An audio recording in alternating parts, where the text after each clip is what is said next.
This is VSiN, the sports betting network.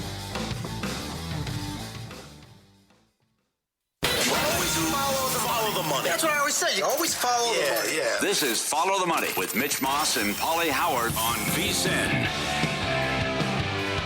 Welcome in. Follow the Money is brought to you by ProfitX. Right now, King of March is giving you a shot at free trips worth up to $10,000 just for betting the tournament. Download the ProfitX app and use the code VSiNMM. We'll begin the hour talking college basketball in the Sweet 16. The biggest of big boys is tipping off in an hour and 10 minutes. That's St. John's and Duke. And we go out, again, progressive guest line here. Bruce Marshall joins the program, longtime college basketball handicapper and bettor with Wager Talk and Gold Sheet. All right, Bruce, overall, you've had 5 days basically to think about this number. Duke at 7. They're a 7-point favorite here at Circa. A little bit of juice if you want St. John's. Total is now down to 140.5. What do you make of this game? Mitch, I've been riding underdogs all the way through the Sweet 16. I'm going to stick with it here. Although I've had to kind of overcome the vision in my mind. I watched that game where St. John's didn't hit a shot, against UConn. They went 0 for 24. To get that out of my mind has been kind of difficult. But you got to figure. I mean, Pitino has coached this team. Is not a great shooting team. Mm-hmm. Pitino has coached around that. They've won 21 of 22. And they have hit some triples, at least in the sub-regional. They had at least 10 and 11 in each game, so they are shooting the ball a little bit better. But what Pitino's going to want to do is make this Big East bully ball. That's the way St. John's survives. Now, they're going to want this game played in the 60s like the Kansas game, and I think they might have a shot. Now, Ngongba's going to he'll play more than 13 minutes in this game. That's what he played for Duke on Saturday against TCU, and that's important because it relieves Cam Boozer from playing the 5. And he's not a great rim protector. That's what you have Ngongba for, and I think Boozer's going to be much better if Ngongba plays more. But they still don't have Caleb Foster. They've had some real scraps the last couple of weeks without him. ACC tournament, the Florida State game, they should have lost. The Siena game, they could have lost in the final of the ACC tournament. The Siena game, they were in trouble. I don't think they're going to pull away here tonight. In fact, I think this could be a last-minute, last shot sort of game. And maybe St. John's can win. I'm going to take Pitino plus. And, oh, by the way, 34 years waiting to get back at Duke for that game with, in the Elite Eight. Yep. He would. This would be very delicious for him to get some revenge on Christian Laettner and that long pass. So I'm going to take St. John's plus. They have a shot to win, but certainly plus the points. I'll go that way. You got it. All rise. 2-run shot. Aaron Judge, 2-0 Yankees in the 6th. How about UConn and Michigan State? Paulie, I think Dan Hurley's got to really thread a needle here. I don't think UConn is what it was 2 and 3 years ago. Now, Terrace Reed can certainly be a handful, and that big 31 and 27 he had against Furman was because they had just nobody big and strong enough to get in his way. But UConn was still in trouble in that game. Furman had a shot, inside of 5 minutes. I thought, God, this could be your actual upset here. And you look at UConn down the stretch. The St. John's Big East tournament game. I don't want to get too carried away by conference tournaments, but I think UConn was actually trying in that game, at least at the start. They lost a game to Marquette late in the season. They lost a game to Creighton. This team walks a very thin line, and if Reed can't be dominant down low, they're going to need one of these other guys. Mullins has been a bit inconsistent. Caravan did play well against UCLA. His best game, 27 points of the season, but I'm not sure he can replicate that again. And Silas Demery's been hurting, playing less than 100% at the point guard spot. Now, the UCLA comparison, I've heard a few people say, hey, UCLA, UConn handled the Bruins by 16 on Sunday, and UCLA beat Michigan State in the Big Ten tournament. And I say, don't worry about that. I don't think Izzo cared losing in the Big Ten tournament. It got his team some extra rest. They had their seed already locked up. I don't think it bothered him one bit. Fears is a great point guard here. He detonates a transition game. There's different ways that Michigan State can hurt you, and they have enough bangers there to keep Reed in some control. I think Izzo wins this one. And, it's been 26 years since a Big Ten team won the national title. I think it's going to be somebody's going to end that this year. Maybe it's Michigan State, but I think they do advance to Sunday with the win tonight. Well, not only that, they could have 3 of the 4 Final Four teams, too, the way they're trending. Yes. How about Tennessee and Iowa State and Jefferson, a game-time decision? That's a big one because they could beat Kentucky without Jefferson. I don't know if they can beat these guys without him. First things first, we know about Tennessee never getting to the Final Four. Rick Barnes has been here before. But the Sweet 16, Tennessee has won there before. It's the Elite Eight where they haven't won in the past. So we can, address that on Sunday if they win tonight and if they can break that jinx. They have won here before in the Sweet 16. Jefferson is very important, very unique weapon for them. But as long as Iowa State, and they get so much based on their pressure defense, and I think Lipsey is very good, and they're an underrated backcourt, and they extend the offense the other way, force turnovers, get points in transition, and that's also where Jefferson helps out coming in from behind. But if Tennessee can just limit the turnovers tonight, they can win this game. First of all, defensively, they have the big guy down low who can act as a rim protector. Iowa State's going to have to shoot very well. Now, they can. Momcilovic is the best three-point shooter in the country, but the further you get in the dance, that's a little bit harder way to go. And second, in Gillespie and in Ament, you have got a couple of guys who can rise to the occasion. We've seen Gillespie do it this year. We know Ament can do it. And the key is if they can limit their turnovers and not get burned in transition the other way by Iowa State, I think Tennessee wins. And the Jefferson thing is big. I mean, even if he plays, I can't believe he's going to be 100%. That looked like a pretty serious ankle thing. So, like I said, they could beat Kentucky without him. I'm not sure they can beat Tennessee without him. I'm going with Rick Barnes. All right. We'll see what happens in the Elite Eight. Bruce Marshall, our guest, longtime college basketball handicapper and bettor. He is with Wager Talk and the Gold Sheet. He's on the Progressive guest line. The other game that we have tonight, Paulie and I have been kicking this around earlier today. It kind of feels like that Arizona-Arkansas game all over again tonight, where Michigan can get whatever they want a lot in this game. What do you think here? Yeah, I was thinking about that too, Mitch. I mean, it does, and I was wrong. That was the one underdog that didn't do it, and Arkansas's defense just was not up to task last night, and they really got burned. Can Michigan do the same thing? It could. But here's my thought on Michigan, that this team has been overvalued in the marketplace since they were out here in Las Vegas in Thanksgiving week in that New Era tournament, when they destroyed San Diego State, and they destroyed Auburn, and they destroyed Gonzaga, and they looked like the best team in the world. And point spreads started to get out of hand with Michigan. Do you know, before the St. Louis game, you guys know this, and that game was competitive midway in the second half, they had dropped 8 of their previous 9 against the spread. In January, Michigan had a 7-game point spread losing streak. They have been consistently overvalued in the marketplace, I think, and it creates a chance, I think, to go against them when you get a number this big. Now, the fundamentals, maybe like you'd say, and I was thinking, like Arkansas, Arizona, it might work against Alabama here, but any team that can hit 19 threes the way they did against Texas Tech, it is pretty much a one-trick pony for Alabama, But if they can do that, they can stay closer. I think Michigan is vulnerable out there in the perimeter. They don't have a lot of length there. I know their front line is great, but I think Alabama has a puncher's chance here. It's asking a lot to win the game, to stay within single digits, within their capabilities. So I'm going to take the Tide plus. Do you have an opinion on the 2 games tomorrow, with Purdue catching 6, and Iowa catching 7? Boy, I really want to take Iowa because I like the thought. Count Dracula on the sideline there. I mean, he really he's like my favorite. Yeah. He's the new Bob Knight, at least strategy-wise. Illinois, if all the cylinders are firing, is the best team in the country. Ooh. I think.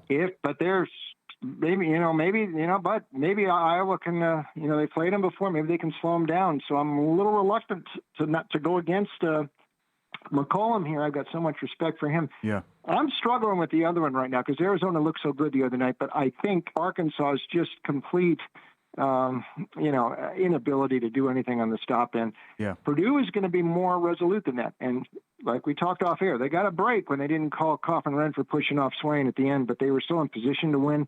And they've got this is the experience. I don't think they're going to let this game get away from them.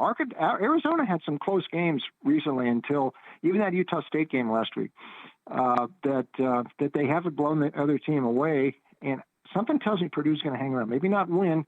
They got a chance, though. So I'm maybe leaning with the Boilermakers. How surprised are you with the Will Wade news that he goes back to LSU after being fired with, he's on tape with the, strong-ass offer comments?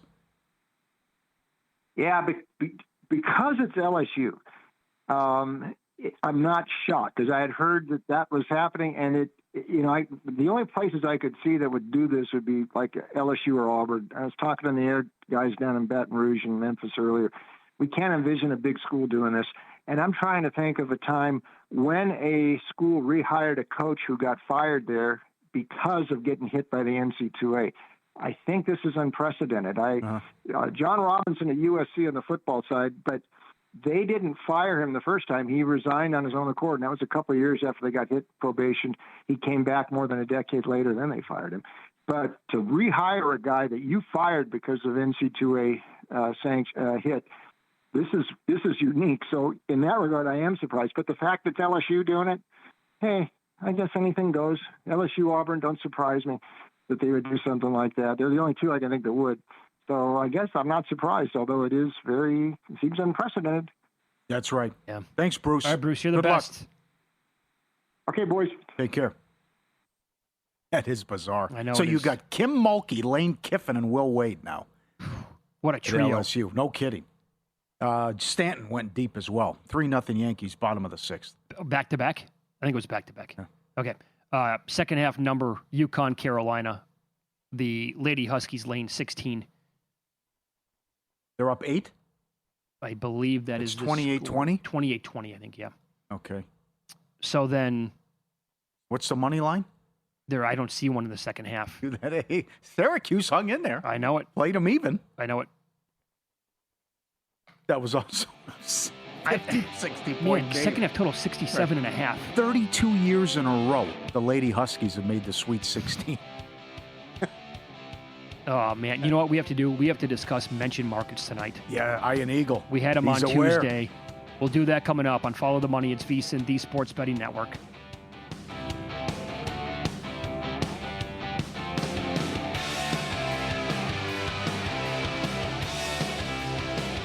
So you're listening to this podcast because you want an edge. But what if I told you you're only halfway there? You've got the mindset. Now it's time to get the toolkit to match. Here's the thing. Pro bettors spend thousands on data and tools, but what they don't want you to know is you can get the same edge for a fraction of the cost with VSiN Pro. With VSiN Pro, you get access to expert picks, public betting data, prop projections, powerful tools, analytics, and more. Tap the link in the description and see why thousands of bettors are already using VSiN Pro to cash more bets.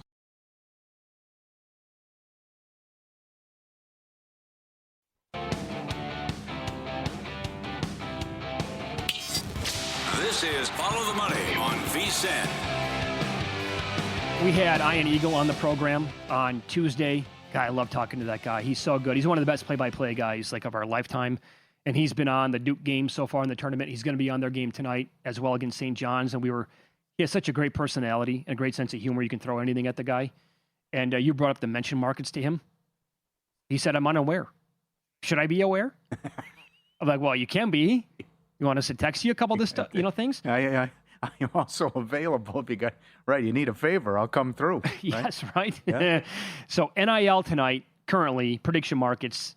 Will he say it on the broadcast? Will somebody else say it on the broadcast? This is specifically of the St. John's Duke game. Can you imagine if Luke would send him a text right now? Hey, the guys say, have referee mention onions. And can you imagine? Because he's got a great sense of humor. Can you imagine him looking at that text? Well, how about that? So Will Hill, VSiN contributor, our buddy, he was listening to the show that day. Immediately, he sent a text over to me and Ian Eagle at the same time on a group text. And Ian responded immediately with haha emoji. It was something about the mention markets. But I didn't want to press it at that point. So NIL basically is about 4-1 tonight. I feel a little dirty if I would have responded and say, hey, by the way, do you mind if you say ankle at one point? It's minus 125 between you and me. Yeah. Is that okay? Can you bring up overtime even if it's a 25-point blowout? Right now that's plus 312. What's alley-oop? I don't know why they're so low in the mention markets for every single game. I would think that's easy, and you get plus 252 right now. Yeah, boy, that's weird. He's going to say alley-oop. He comes with emphatic calls all the time. Do you have onions? God, I wish I'd actually. It's raftery. Nah, they don't have onions. They would have to make it 99%. Yeah, and this goes back to Global, where it's what will they show? They got to show the Leitner shot tonight. They have to. That's 1,000%. Right. It's Pitino against Duke. Look, I mean, I love that Bruce brought that up. Long time coming. I remember where I was when I watched Leitner hit the shot. No one on the ball. No one on the inbounder. No. Pitino decided not to put anybody there. Yep. And he hits a turnaround. I remember that was like first time I did a bracket pool. They were handing them out at school. And I also made a bet with a kid. I go, I'll take Duke. You can have the field. And Duke got there, but it was the miracle because Kentucky played a great game. Oh, man, they were that team with Pitino and the Untouchables and Jamal. You know who gets lost in the shuffle, like all-time college basketball? It's Jamal Mashburn. It's my brother's favorite player of all time. Uh-huh. I mean, he's good on the broadcast. I like him. I think in like today's college basketball, Mashburn would have been insane. But anyway, more mention markets here. Like the NIL, Pitino's made it a big point. You have to mention that also because Darling just got a deal after he hit the game winner. There you go.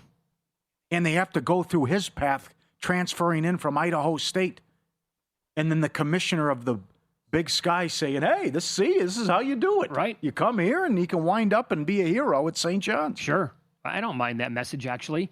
I think it was Humans and Murray last night. They were talking about Pitino's new approach to like recruiting. And he basically said, I'm not going after the 5-star kids anymore. He goes, I think they have a couple of billionaires who are St. John's alums who are all in with the program. And their approach is going to be they want to go after men. They want to go after, 20, 21, 22-year-olds, whatever that is, and European players. And like that's part of the whole story here that you kind of had to tell with St. John's now. I mean, I can't imagine if he can go there after they were, they were so good in the 80s. That's also a long time ago. And they pop back up late 90s. But my God, that's also a quarter of a century. We get lost in a time warp and we forget how fast it goes by. If he could turn this team from New York City into a power and win a national title, I can't get over that idea. Yeah. They were an afterthought now for many, many years. And it is revenge now 34 years after the fact. Boy, that would feel really good for him if he could get this win outright. I'm so tempted. Again, this number is bizarre to me. Does it say he'll say bells? No bells. The most outlandish thing is walk-on. That's almost 8-1. I wish they would have have a bigger menu. I know. It's usually only 16 things. Well, I wish they would offer man-to-man because that's after he's going to say that 5 seconds into the game after the tip. Man-to-man. Yeah. Okay. So then they're on the same stuff with the UConn game too? As they call pretty much. That's unfortunate. I'd like to see a little more creativity. Closest game in the Sweet 16. Purdue, Texas right now, 6-1. Going to be hard to top that. Yeah. Biggest blowout, Arizona, Arkansas, plus 275. I would think that would hold up. I mean, is someone going to win by 20-some plus? I mean, which is the best candidate for that? Based on the point spread, it would be Michigan and Alabama. Again, this game That's a big ass, though. I know. This game has so many different outcomes, though, in my mind, one of which would be a Michigan blowout. That's simply because, again, they're phenomenal at guarding at the rim, and Alabama either takes close shots within point-blank range or they shoot threes. And what if they go 4 of 28 tonight from three-point land? And Michigan, this could be 88-60. Like that scenario exists, but also Alabama with a chance to win at the gun with a three. Because if they hit, they have shown this. Again, the tournament last year, they hit 25 threes against BYU, and they hit 19 last week. So that's their ceiling. Mm-hmm. Largest margin of victory has already cashed the over with what Arizona did. Lowest scoring game. I was surprised what happened. Nebraska, Iowa had that low total, and they started out like a house of fire. Oh, man. Well, that game was so that might elite. be, UConn, Michigan State was the second choice. Is that total's moved 5 points. And an Iowa State, Tennessee. But Houston, Illinois would be your winner right now, 6-1. That's going to be hard to top. What happened? You need another clunker 55 points. Oh, they were bad. That was brutal. I mean, it's unfortunate because the first 2 games were so good, and I put this up on X as well. I'm like, okay, look, I'll trade off the little guy if you're going to tell me we're going to get games like this every time in the Sweet 16. I should have known as soon as I said it. It just, the two games are going to, it was unwatchable television last night. How it both transpired at the same exact time. Well, you would need, if we have a candidate to actually go below that game last night, it would be the Iowa State-Tennessee game, don't you think? Yeah. I think we see points in the UConn game. I'm a little surprised with how they're pounding the under. Yeah. And, like Richie said, Michigan State averages 80 a game, and they've been great so far offensively in the tournament. Also, what is, St. John's gives up 69 a game. What do they do offensively? And how many threes can they knock down? Ooh. 192 in the country from three. 218 inside the arc. It was a good stretch against Kansas, but it was basically only one player. And again, they're going to dare Darling to shoot, who hasn't even been close from distance in the tournament. And his only made shot was the buzzer beater against Kansas. One loss since January 3rd for St. John's. This is great. And I hope it lives up to the hype tonight. Yeah, I think all these games are fantastic. If you see what could happen and get the blowout. I mean, I hope Michigan puts it on Alabama. But maybe Bruce is right. It was just more of horrible matchup for Arkansas, and they just don't play a lick of defense. I mean, High Point had them. I know. If Acuff doesn't go off. But look at the bracket here. As we're looking at the bracket together, what this could be with the Big Ten Invitational. You already have a team in the Final Four in the South. Can Michigan State come out of this? You got Purdue playing Arizona, and then you still have the 1 seed in the Midwest. I mean, you could have Purdue against Michigan, and then the Illinois-Iowa winner. Again, I mean, that was... I would pick Duke against Sparty, but you couldn't be surprised if they're able to nail this thing and complete, go 4 for 4. No, I mean, regardless of who wins the Duke-St. John's game, you got to figure that Michigan State, UConn is very live in that game. Yeah. Even if Duke looks awesome tonight and they cover this number against St. John's, I think the winner of Michigan State and UConn can go toe to toe with them. I mean, wouldn't it be something if we're talking, can they end the drought? They haven't won it since 2000. Can they do it? And then they get all 4 Final Four teams? Well, imagine they get 3 Final Four teams in and they still don't do it. No, that'd be What do you think about McCollum style at Kansas or North Carolina? If Bill Self said, I'm done. Well, to me, it doesn't matter how you win games. It just... No. Yes, right. I'm with you on that. I don't think I'm overreacting. I agree with Hoops. If Donovan says no, I'm Carolina, I call him. I think Kansas is going to give the job to Jock Vaughn if Self calls it quits. Follow the Money brought to you by Profit X. If you're not on Profit X, now's the time. Sign up by April 6th. Purchase at least $25 and get free $25. Then jump into their King of March contest. Code VSINMM. Download Profit X, code VSINMM. Make your first purchase. Take your shot at becoming the King of March. Okay, these numbers I'm going to share with you are going to seem like they're straight out of a video game or that I'm making them up. I promise I'm not. That's next here. And Follow the Money. It's VSIN, the Sports Betting Network.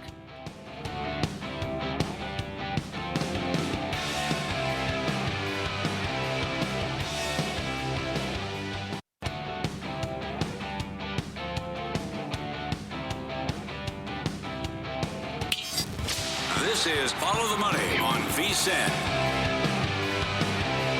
So one of the tanking games tonight in the NBA features Utah on the road against Denver.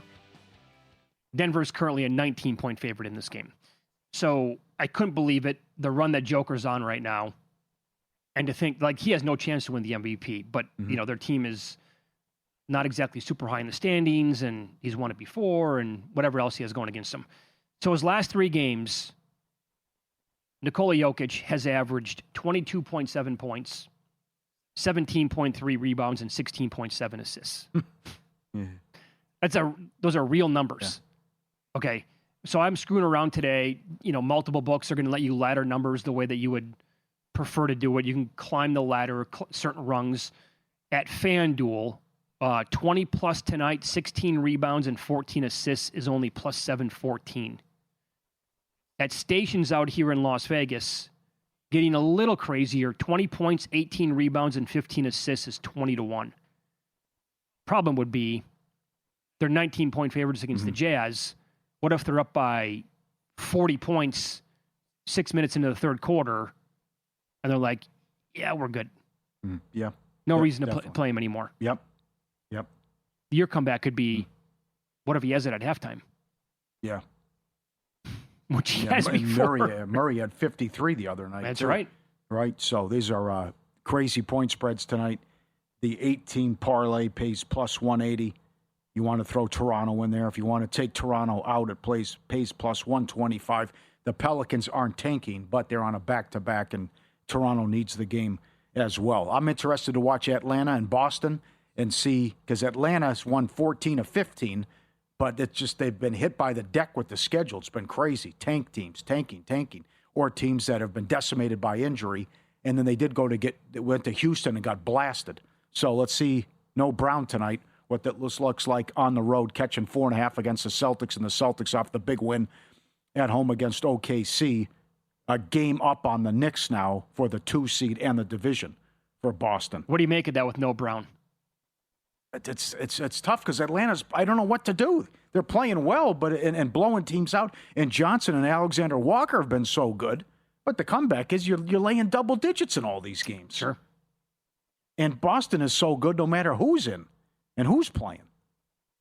It looks like Bickerstaff is going to get the 1 seed, so I think it'll carry the day. But there is a lot of support from Missoula for Coach of the Year, and he's done an excellent job. But the comeback would be no Brown, big deal. It is a big deal because they are 16th in offense since Tatum came back.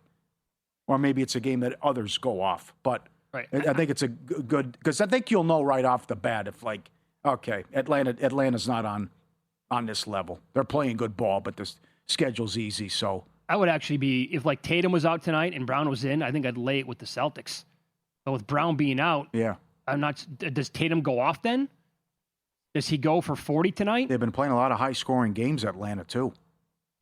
That total seems low as well. The total also, it's high, but I like it over in the Portland game. 241. Dallas taking on Portland. Portland laying double digits. Portland trying to get that 8 seed. They're right there with the Clippers. Dallas going back, points allowed. 142, 137, 138, 135, 129, 138, 124, 122, and 120. Flagg is on a 7-0 overrun his assists. Marshall 6-1 overrun with his assists. And I think you're going to see fireworks tonight in this Portland-Dallas game, and that's all that Dallas plays going back. What do you think about the Rookie of the Year? Kneppel's about minus 250 now. He was down to minus 190 earlier in the week. Flagg had a really nice game. I think the Hornets maybe had a couple of days off. But now if they finished second in that division and they're a playoff team, what he has meant overall to the team, and when's the last time Dallas played in a meaningful game? Yep. Oh, and the games he missed too. I think he can't win it. I think it should be higher, like you said earlier. By the way, the North Carolina women, it took them 5 minutes to score their first points in this third quarter. And UConn now leads 41-22. They're back up to a 27.5-point favorite. Man, I should have gotten involved in that total. It's now 106.5. Where are the points coming from? They got 63 points. What do we have? Your 13 minutes to go? Yeah. Okay. Those are great numbers, by the way, on the Mavericks in their recent games. That is something. And I think they win the game, but I think 13.5 for the Rockets on the road is crazy. Oh, there's no way I could. How bad they've been offensively? Oh, man. Number one, the body language is horrendous. The chemistry stinks. Udoka doesn't like his team. Durant's missing free throws. Durant with the burner stuff around All-Star break time. Having issues defensively. Eason, 7-0 underrun points. And late game, not that this will be competitive, it'll come down to it. Late game, horrendous offense and not being able to draw anything up. But 13.5 against Memphis. How bad has it been for the Rockets? The Grizzlies are tanking. And everyone's either, other good players are either gone or hurt, and they have better offensive numbers than the 14 now. Better offensive numbers than the Rockets. Come on, what are we doing 14.5 here? at DK. Yeah, what are we doing here? This is, I can't wait for the first round of the playoffs to bet against Houston. Yeah, that's everyone right. Everyone wants that 3 seed. No, hopefully the Lakers get Houston as well. And they just played, and the Heat beat them. It's a baseball series. Cavs laying 5.5 against the Heat. Allen has been hurt. This is, I think the Cavs have to be questioning that trade because Garland has been awesome with the Clippers. And, people were thinking they could catch Detroit, they could get the 2 seed, whatever. It has been ugly for Cleveland going back. They should not have this record. Oh, by the way, and I will say that I will make the case then. If that's a 4-5 matchup, I think Atlanta can beat them. I mean, because they were thinking, what the hell's the difference? Let's just get the 4 seed. We'll spank Toronto, and then it's a good matchup for them. They do not match up well against Boston, but they do match up against Detroit. But you might get Atlanta, and you might bleep around and find out and go out in the first round. By the way, this was a throwaway comment that I made yesterday, and it was not the Mathurin trade. It was the Garland for Harden trade. If they made that trade before the season started, and Kawhi was going to play this, Kawhi's advanced numbers this year, he's been depends on where you look, he's been a top 5 player in the league. Some metrics say he's been like the second best player in the NBA, offense and defense combined. On-court numbers, absolutely fantastic. Had they made the trade for Garland before the year started, where are they at in the standings? Remember they got up to that, what were they, 3-15? Yeah. And it looked like their first round pick was going to go to Oklahoma City in the lottery. Yeah. They'd be right there with some of these other teams. Yeah. And they would have caught Phoenix, too. Agreed. But then Mathurin had the toe injury, and then the losing streak happened. But since he came back, he's been filling it up as well. And that seems short. That could be a ton of points as they tip off here in half an hour there against the Pacers on the road. I'm trying to get the official injury report in that Lakers game because, as Aaron Renning told us yesterday, professional sports bettor, look to play Lakers games over when there's no Marcus Smart. He's out of the game tonight. Well, got to be Luka, and it's moved 3 points. Yeah, Luka's in. Yeah. He's in. Hachimura is available. There's no Porter tonight, though, for the Nets. This is your big-time Malinsky special. Big time. At Houston. That's right. At Miami, at Orlando, at Detroit, at Indiana. That road trip started Monday, the 16th. They are finally at home. And they got to win by 19? I think they go through the motions. All right. What do you make of the total, 224.5? If they're going through the motions, then you don't want... Well, if they go through the motions, they'll score. But I would say maybe it's more defensive. Well, it's defensively, too, and Smart. But... that 7-team parlay tonight pays plus money. Yes. You would be betting... Yes. Just on the money line to win. You're betting the Clippers, the Rockets, the Thunder, the Nuggets, the Blazers, the Warriors, and the Lakers. Yes. That's the full 17 money line parlay. You take it up to plus 185 if you throw the Raptors on there. And the Pelicans on a back-to-back. You want to throw Duke on there too, Michigan? No needs that. No. You want to throw Arizona on to win the national title? No. What do you think of Greg Hoops Peterson saying that his numbers, he'd have Arizona over 2.5 in the Final Four? How good is that game in the Final Four if we get it? Oh, don't jinx it. Man. Phenomenal. Oh, God, that game be so good. That would be great. What's the best Final Four in your opinion? Duke, Illinois, Michigan, Arizona. 3 number ones, and then you get Illinois. I'm not mad if St. John's isn't there either. Neither would I be. Look, I mean, if it's St. John, if it's UConn in there. Yeah. Nothing against Sparty. I'm not super high on that team. Before the tournament started at Circa, Iowa 52-1 to win the region. St. John's 12-1. Michigan State 8-1. Well, Iowa was in the 7-1 range, I believe, maybe higher to make the Sweet 16. I mean, they came limping in. They'd lost 7-10. I know. And here they are. Download the free Upside app. Use code NETWORK to start earning real cash back on gas, groceries, and dining. Open the Upside app. Claim a cash back offer location near you. Shop as usual. Earn real cash back. Cash out directly to your bank account, PayPal, or gift cards. Over 5 million users already earning. One of the easiest ways to save on everyday purchases. Download the free Upside app now. Use code NETWORK. Get 25 cents back per gallon on your first tank. Offers vary by user and location. See Upside.com for details. We're going to recap our bets from last night and tell you what we've added with our in-pocket plays. Coming up next on Follow the Money, it's VSiN, the Sports Betting Network.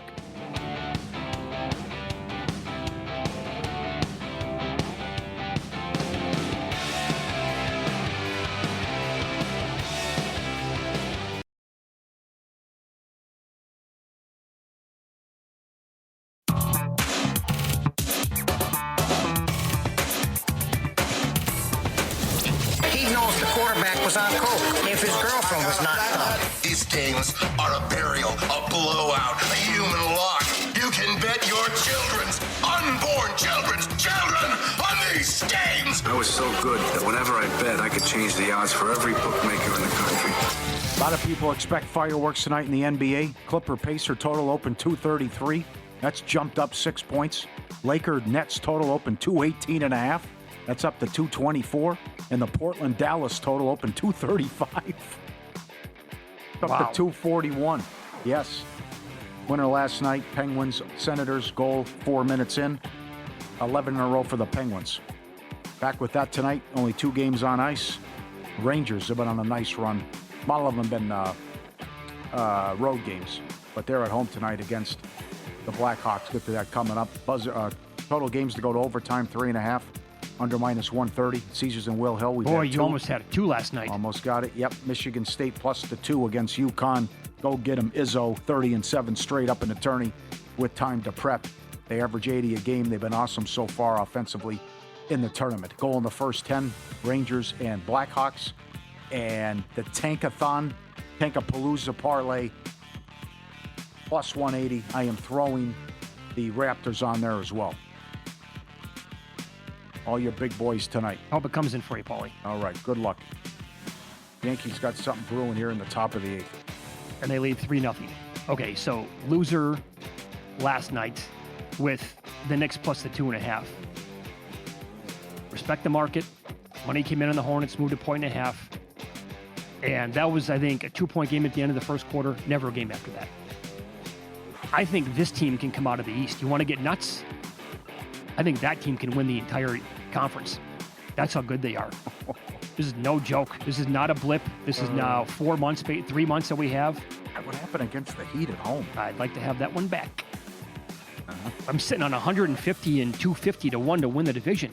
Yeah, it's going to be a fun sweat here coming. They have back-to-back games, Philadelphia and Boston at home. Yep. Schlittler over today, put this on the VSiN Picks page, talked about it in the first hour of the program. 5 1/3. Struck out 8. He was 4.5 today. I don't expect him to be 4.5 like basically ever again. That was a winner. Purdue got there with the Elite 8 last night at plus 115. That one got there. I'm still clinging to one team to make the Final Four. The Johnnies. Huge fan of them tonight. Let's go, Patino. He has no idea how big of a fan I've been since impressionable Mitch at about the age of 13, 14, watching that Kentucky game and the Untouchables lose to Duke. Send in Iowa tickets if anyone has them. Does anyone out there have Iowa Final Four? Oh, From like whenever, way back. Yeah, way back, sure. So I'm on the under in this game, 142.5. Played that minus 115 earlier today, BetMGM. It's been going back and forth all day, all week kind of. And riding Zach Cohen here, guy who I like to bet, usually with the 3-point props until they got completely out of control earlier this year. Sam Merrill's been good for the Cavaliers. And he just recently had a great game against Miami. It's 12.5. I got over minus 105 tonight in the game for the Cavs. Go, Sammy. All the money brought to you by ProfitX. If you're not on ProfitX yet, now's the time to join. Sign up by April 6th. Purchase at least $25 and get free $25. And then jump into the King of March contest. Code VSiNMM. Download ProfitX. Code VSiNMM. Make your first purchase. Take your shot at becoming the King of March. 2 out, spaces loaded for the Yankees. 3-0, top of the 8th. This is bizarre. We finally heard from the police officers at Jupiter with the Tiger Woods accident where his Land Rover was turned over, and it's a 30-mile-per-hour zone. He was charged with DUI. It was not alcohol. He didn't have any alcohol in his system. Here was from the police officer at the press conference earlier. Shortly again before 2, the pressure cleaner truck pulling a trailer, a small trailer, was northbound on South Beach Road and was pulling kind of to turn into a driveway. It was starting to turn into a driveway, and the driver of that vehicle looked in his mirror and saw a Land Rover, a dark-colored Land Rover, overtaking him at high speeds, and I don't know those speeds. The Land Rover kept overtaking him. He saw it coming, so he tried to edge off to the side of the road, but this is a small 2-lane road, and there was no shoulder for this pressure cleaner gentleman to get off the side of the road. Boy, oh boy. What was he doing? Oh my God. There's going to be video that comes out of this, I believe. Somebody's going to have a Ring video or some sort of surveillance, whatever it is. I mean, their security at their house, and it's going to look nasty. In a 30-mile-an-hour zone, Paulie, what is happening at 2 o'clock in the afternoon? The guy was hurt too. The guy with the pressure washer was hurt. Yeah. Oh boy. So another DUI. Now it's our understanding that there was somebody in Tiger's Land Rover with him. Oh, I didn't know that. No, well, who's the person that refused to go to the? That's what I assume. I think it was the guy he hit. Oh, that person refused to go. Okay. Refused to go to the hospital. Gotcha. Yes. Evidently, according to reports, again, he's going to be Tiger's in the slammer until 10 o'clock tonight. Now, do we have? What does this mean for the Masters? Is it just I need some time away now? Oh, there's no way he's playing in the Masters. All this. That's 2 weekends from right now, yeah? Or no, is the Masters? Yeah. Hold on a second here. Coming up weekend. Yeah. It's next weekend. That's coming up. Yeah. Yeah. No, he's not going to be in it. And how many is this now for him? I thought it's at least 2, but then he was clear. There was no wrongdoing. But the last crash, he was hauling ass, and he got banged up good. Oh, really good. A ton of damage with the last car accident. So then it's just, you want to speculate about, what's going on there too. But it's like everyone said earlier, and we all agree on this. What are you driving for? I mean, how many accidents are you going to get into? How many times you're worth too much money and the damage that could occur? How many times, look, I mean, some people have a problem and they just never know. How many times are you going to flip a car? Yeah. Are you serious with this? That sounded pretty damning from the police chief there. Well, you wouldn't take a test, so now we'll see also what happens. What that looks like, what was in the system. The going back years ago, what was considered rock bottom with that mugshot photo where he was out of it. What kind of pills he hopped up on to be going that fast? 'Cause I'm thinking of muscle relaxers or, sleeping pills. Wouldn't you kind of just be getting drowsy or I guess your foot could got on the gas? I have no idea. Is it a Leonardo DiCaprio situation from Wolf of Wall Street? The Ludes man? Oh. When he crawls down the steps to get to the Lamborghini? Took a while for him to kick in, yeah. I'd say so. They were surprised, yeah. Boy, they took too much. Well, again, hopefully everybody's okay, but that's just Tiger, man. Boy, we'll clean it up. Yeah. The Yukon women lead 54-34 now. They're laying 24.5 in play. The total here is 105.5. DK's headed up the whole time. How much time? We're talking about 6:24 to go in the game. We got 88 combined points. Can they get over 106? What did you say earlier? If they play UCLA in the title game, did you make a number? No, well, I mean, this is the John Murray at the Westgate. Yeah, UCLA's very good, 33-1 or something. They're second best team in the country. Yeah. They're phenomenal. They were just kicking around in the back there at their book, and they're like, they have to be double digits. Wow, they have to be. Yeah. All right, the biggest dog to win outright tonight is going to be who? Your Spartans? Tennessee. Tennessee now. I could see it, yeah. I mean, I wouldn't be surprised. I'm just worried. I want to see it. I'm just concerned about St. John's offense. And so am I. If Duke dares them to shoot and they can't knock anything down. You saw how they collapsed against Kansas. So it's just okay, well, good luck. You guys Right. You guys are going to have to beat us from the outside. And can they score enough? That's the other thing. Well, here's also, moving forward, how the odds could change and the whole narrative with the Final Four. I mean, you saw Arizona last night. They're a truck. Michigan could do the same thing to Alabama tonight. And it's oh, maybe they're the best team. Here's something. What if Duke wins by 25? And Foster's back and looks okay? Absolutely. Oh, right. And they don't have a problem with the press. Mm-hmm. And their defense is completely lights out. And the Johnnies are this is 2 of 18 from downtown. And this turns into the St. John's UConn regular season game. Mm-hmm. All of a sudden, it's going to be hold on a second here. Yeah. I know Arizona, Michigan's awesome, but look, this Duke team. Well, sign me up. I mean, Bruce just said when firing on all cylinders, Illinois is the best team. So that would be a dynamic Final Four if that happens. That would be phenomenal. Yeah. I really want to give Illinois just all the credit in the world for last night. At the same time, Houston was horrendous, Paulie. Some of that was on Houston. Yeah. A lot of it, give credit to Illinois, but man, I know. what was that? Where's the Texas A&M game? Yeah. Getting whatever they want, knocking down all these shots, and then 22 at the half or whatever it was. Well, great job by everybody behind the glass as always. We're back on Monday. Prime time next. Humans, Will Hill taking you through the live betting night. Good luck with the bets. Enjoy the tournament, and we'll talk to you on Monday. See you.